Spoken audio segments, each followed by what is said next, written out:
वळूयात पुढच्या बातमीकडे. धनंजय मुंडे यांनी आर्थिक लाभासाठी निर्णय फिरवले. दमानिया यांनी केलेल्या आरोपांना धस यांनी पूरक विधान केलंय.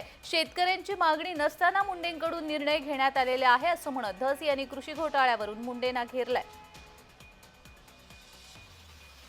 शेतकऱ्यांची मागणी नसताना मुंडेंकडून निर्णय घेण्यात आला असल्याचं सुरेश धस यांनी म्हटलेलं आहे. सुरेश धस यांनी दुपारी पत्रकार परिषद घेतली आणि या पत्रकार परिषदेमधून त्यांनी धनंजय मुंडेंवरती हल्लाबोल केलेला आहे. दमानिया यांनी धनंजय मुंडे यांच्या संदर्भात केलेल्या सर्व वक्तव्यांना पूरक अशी विधानं या पत्रकार परिषदेमधून धस यांनी केली.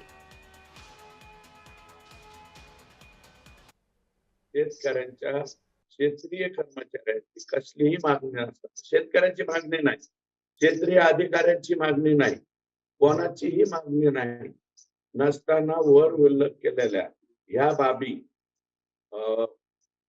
देण्याचा निर्णय 6 मार्च 2024 ला माननीय मंत्री कृषी यांनी घेतला.